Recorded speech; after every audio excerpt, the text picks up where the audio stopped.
Hi, Hello. welcome to my YouTube channel. So, I don't know what we're talking about. Okay, today we're talking about study in Sweden. The applications are opened. Yeah, since October 18th, I guess. Yes. But before we delve into all that, I want to talk about like our master's journey. Okay. How was your master's journey? So far it's been fun. Yesterday was my first physical class, and before then we've been having classes online. Actually, just recently moved to Sweden about 3 weeks ago. So far I think it's been amazing. Okay, but I was thinking I would talk about like the application process because I see a lot of new applicants freaking out about it. Like, oh, how do I go about it? How do I go about it? And I feel before we delve into that, let's just talk about the process. For me, let me start. Okay. For me, it was actually my second application. I applied like I think 2 years ago, and I didn't get it. They gave me a lot. So bad. you know how Is they. it that you didn't get admission or you did not get scholarship? Which one? I didn't get anything. How? So that's why we are doing this video, because so I could have actually gotten an admission, but maybe not the scholarship. Yeah. But my transcript got there late. Oh, okay. So by the time my transcript got to Sweden, the application process had closed already. Yeah. So bad. there was no way I could even have gotten an admission. So they just put delete. Oh, too bad. And I remember when I got the email, when I got notification that a decision had been made about my admission, I went to check, and I just felt numb because I couldn't process what I was seeing on my screen. I couldn't process it, so what did I do? I just zoned out because the first choice I chose was my major in BTech, Okay. in Your bachelor's degree. yeah. So it felt like I had better chances of getting admission. Yeah. So everything was just messed up. Too bad. But I came back again next year. Stronger. Better. So how about you? For me, this last year was my first time applying to Sweden. Okay. I mean, to be honest, I never thought of studying in Sweden before. Okay. Although the year before, my uncle told me about it, that he's moving to Sweden with his family. His wife applied to master's program and they're going as the co-applicant or whatever. I said, okay, fine, cool. I'm like, okay, you know what? I want to do Sweden too. And then it was like, oh, it's too late already. I have to wait for the next batch or next Semester. year, or the next year, whatever. So I said, okay, fine. And then I was counting down. Okay, January, February, and then as soon as it was October 18th, was it October 18th like opened? I think October 15th. Either 16th. Around that period. Sort of. So as soon as the application was opened, I signed up. I did everything, and then, but luckily for me, my university, I went to University of Illinois for my bachelor's, and the school is pretty fast when it comes to processing things. Your 4 years is your 4 years. When you want to collect your transcript, it's like this easy peasy. I'm just bragging a little about my. I know, that's what I'm like. We see you. So just sent my transcript via email to universityadmissions.sc, and that was it. And after, when it was time for admission and everything, I picked 4 schools and I got into 3. I was even confused on which one to pick. Like, I picked my first choice, which is University of Gothenburg. So for me, I already give you a background of how I didn't get the admission like 2 years ago. So I tried again last year, and like I said, I came back stronger. So luckily for me, and luckily for the way the Swedish system works when it comes to applying for admissions here in Sweden, if you tried the first time and you didn't get in, but you were able to submit all of your documentation, by the time you are trying again, you don't have to go through all of that process. So I was just like good to go because they had my transcripts, they had all my other documentations that I needed to like submit. So I didn't have to do anything. Immediately the application opened last year, I just went in, I selected my courses.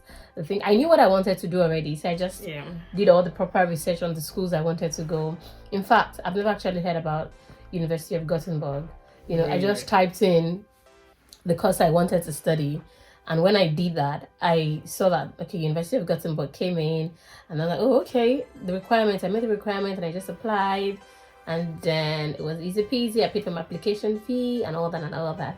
Cool. And then the long wait started. How much is the application fee?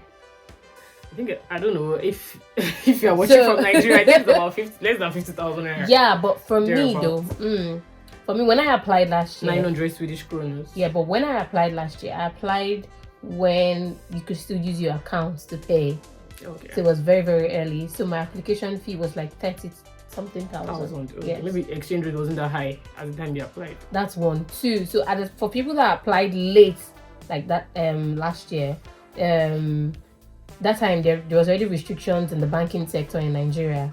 So you could not use your Nigerian accounts to make payments. International payments. So people have to use like Bata and all that. And the rates were crazy. So it was going to 40, 50 and all that. Okay, but luckily for me, I had somebody to pay for me. I just transferred naira. One of the lucky ones, 30-something thousand. But cool. I think the real work when it comes to application process is if I was to give any advice for anybody coming to study in Sweden, is that start early and make payment early, because that way you even have opportunity for scholarships, because that's like a criteria. If you apply early, you make payment early, you submit your documents early, you get invitation to apply for Axel Adler scholarship. No. At the University of Gothenburg, yeah? No, that's not how it works. Everybody gets invitation. Nope, not everybody. If you apply late, you don't. Really? Yeah. I see you. If you apply late, information, you don't. Because from what I know, every student, as long as it's your first choice. There's like a deadline, and then there's like other dates that you can apply. When I think application closes finally on January 15th, but then there's still a grace till February 1st or February 15th. That is normal application. That's normal application. But talking about scholarship. No, I'm talking about normal application now. Okay. So if you apply within the time frame before January 15th, you'll be able to get an invitation to apply for Axel Adler. Not every student got that invitation. Really? Yeah. Not everybody got it. If those that paid later than 15th of January for their application fee, they did not get it. They didn't get. This is why you need to watch this video. Information overload. They will not tell you this because let me just say that God's on my side. If you don't know me, I'm the father's daughter. Let me introduce myself to you. God's favorite. So actually, the way the scholarship system works, that in Sweden rather, is that so we have the SI scholarship. That is like the this formula they call in mathematics, we say almighty formula. I swear, almighty formula. The SI scholarship is the almighty scholarship here in Sweden. It is. It's highly competitive. Yeah. Last year, like for this year's school that just resumed in autumn, they had over 9,000 applicants that applied. Over 9,000. I'm one of them. We are one of them. Over 9,000 applicants. So you can imagine how competitive it is. That's one, too. And how many people were they supposed to give scholarship to? Like 50. 350. Yeah. Sure. Yes, Okay. 350. Okay, out of 9,000, that's like really something. Very small. So you can imagine how competitive it is. Yeah. So the way the Swedish system works is that, particularly the educational system anyway, because we are talking about education today. Yeah. The application process, apart from the SI scholarship, your school, I know about the first choice. I don't know about the other information that you mentioned about applying early, like paying early. I don't know about that. It is. So I can't speak about that. But what I know is that the information you get on the website, when you go to the website, is that as long as you choose a particular school as their first choice, you get an invitation. I'm saying this because for the other time I applied, the first time I applied to this to study in Sweden for my master's, I chose Agricultural University at Uppsala, and I got an invitation to apply for the scholarship. And I applied very, very late. And that was one of the reasons why. Did you pay late? Yeah, that's why my transcript for University of got there late. For so University of Gothenburg, it's a thing. So that's what I'm saying, that I cannot really say she has that information. Yeah. But me, I do not, because I don't know about the dates and all that. All I know is that on the website, when you go to the website, they will tell you that every school that you apply, and this is your first choice, if the school has a scholarship program, you definitely get an invitation to apply for that scholarship program. Not everybody will get an invitation. If you apply late, so you now, them at the first choice. One of the things I can give you as a tip to applying for school scholarships is applying early. When I got the Adler scholarship, I have to like clap for myself. I'm crying. I'm a FIPE student. I had a lot. Unfortunately. I had a lot of messages. People like contacted me on social media because I remember. I think I talked about it on the Facebook school page, and I think on Instagram at some point on the Study in Sweden page.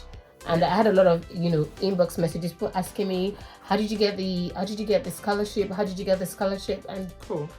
I even had some couple of people who did not resume this semester, who told me they got the admission, but they couldn't resume because they were hoping they would get a scholarship. If not the SI, maybe the Axel Adler, and they didn't still get it. Okay, but my own and advice they wanted is, sorry to cut you short. Okay. If you cannot get any scholarship, I didn't get any scholarship. Applied for SI, I did not get it. Applied for Axel Adler, I still didn't get it. So what's your okay, my opinion is that just have maybe just have your tuition.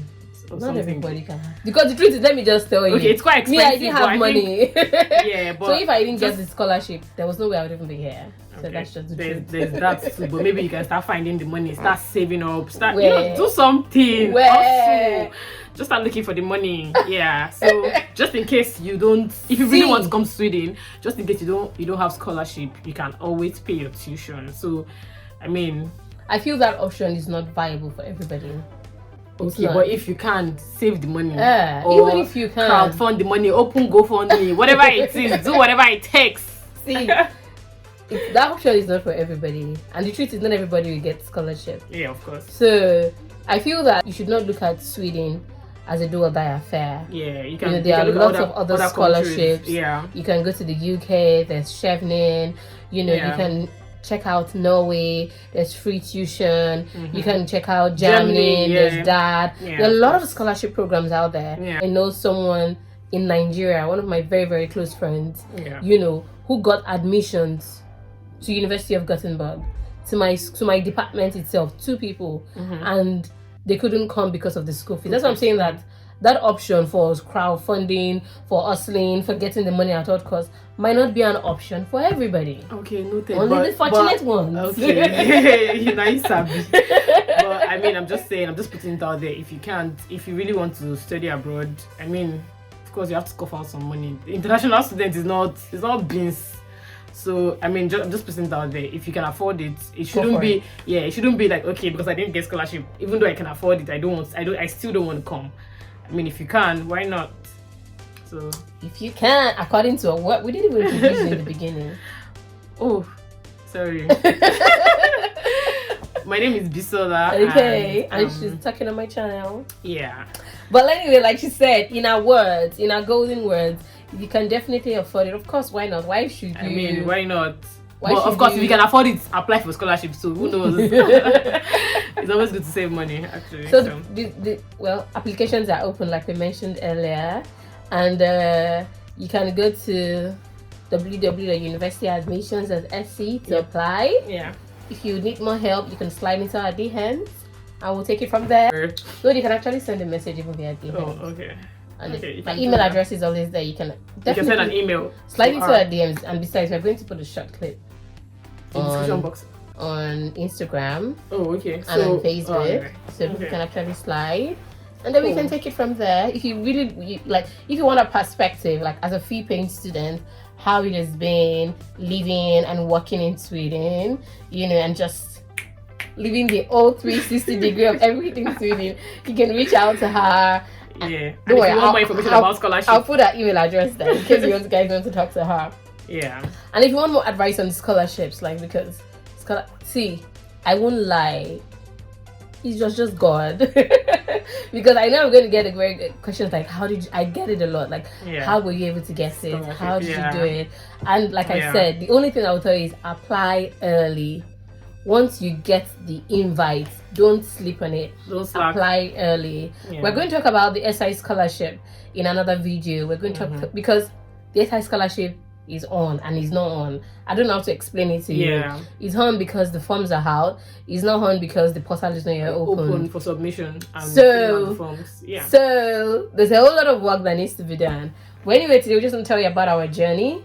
how we applied, and how like I told you about the fact that I got rejected at first, and that was because she don't give up. So exactly, I mean, that's something to and that's because my transcript got there late. So if there's anything you should take out from this video is that when applying for your master's in Sweden, you need to get your documents in time. Documentation is very, very important. I see that a lot on Twitter. People say if you're going to be applying for your master's program, so let's say you see tweets like that in like maybe in May, in March. They say if you're going to be applying for the autumn session, start getting your passport ready now. Start doing this now. And that's because by the time the application opens, you think you have time, but you do not. And the funny thing is that the application takes like a whole year. So we didn't even give them the rundown of how the application works. The time and date? Yeah, the time. Okay. Yeah. You apply on the 18th of like now applications are open. It's currently opened, and then results for admission is going to be announced in April. Yeah. So you have to wait. Even if you apply now, right now, you have to wait till April to get your notification of results or selection of results or whatever. So then after that, you have to, if you're a fee-paying student, you have to pay your tuition between the time that they give you admission and the deadline is June 1st. And if you're a scholarship student, you just need to relax, thank God, sign the document, accept. And you can't apply for visa except you have paid your first deposit of the tuition. Yeah, for fee the first installment. So you have to find the money, you have to pay the tuition. Well, we'll talk about that later. We'll talk about like getting the results, getting your fees, application. Okay. Let's not bore you because the video is already getting to we don't want to bore you with everything. We just take that these girls and Sweden. Yeah, you know the vibes. We see you in another video. Peace out. Peace out.